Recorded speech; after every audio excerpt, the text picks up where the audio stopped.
Do you ever wonder why a doctor might tell you about a spot on an organ you never felt anything wrong with?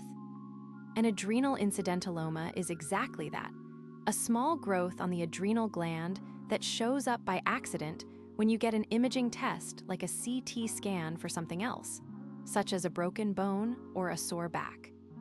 Most people do not feel any pain from it, which is why it is called incidental.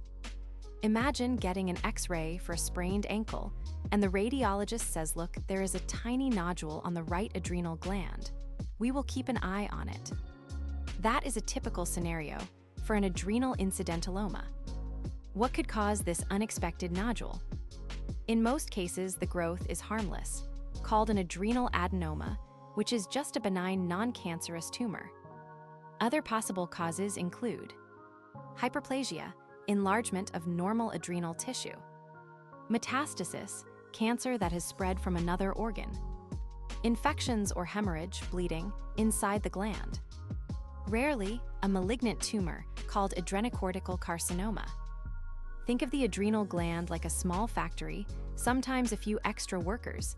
Cells show up and form a tiny pile, adenoma. Most of the time, these extra workers just sit quietly and don't cause trouble. Since most incidentalomas are silent, you might not notice any signs at all. However, if the nodule starts making hormones, you could feel unexplained high blood pressure, pounding heartbeats, or sudden sweating, possible pheochromocytoma; weight gain around the belly, round face, or purple stretch marks, Cushing's syndrome; fatigue, muscle weakness, or low potassium if it makes too much aldosterone. Ask yourself, have I felt unusually tired, gained weight quickly, or had blood pressure spikes without a clear reason? If yes, it might be worth checking if your adrenal gland is involved, though many people never have any of these symptoms. How do doctors find out what the nodule is? The workup usually follows 2 steps. Imaging. A CT or MRI scan measures the size and appearance of the nodule. A size under 4 centimeters and smooth borders often suggest a benign adenoma. Hormone testing. Blood and urine tests check for excess cortisol, catecholamines, aldosterone, and sex hormones. If the nodule is larger than 4 centimeters, shows suspicious features, or is hormone active, surgery, usually a minimally invasive laparoscopic adrenalectomy, is recommended. For small, non-functional nodules, doctors may simply watch them with repeat scans every 6 to 12 months. Think of it like a gardener. If a small plant looks healthy, you monitor it. If it grows quickly or looks diseased, you pull it out. Can you stop an adrenal incidentaloma from appearing?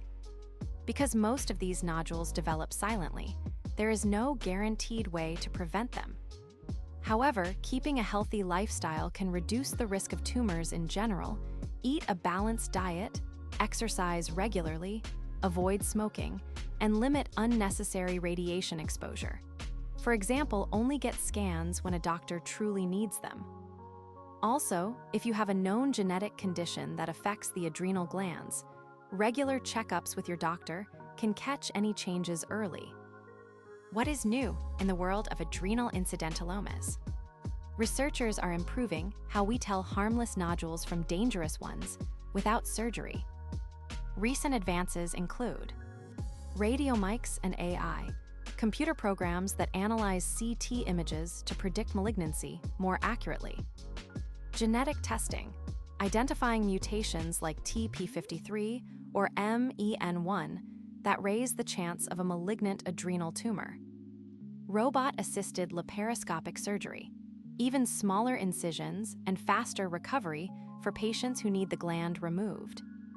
These tools help doctors make smarter decisions, sparing many people from unnecessary operations, while still catching the few that truly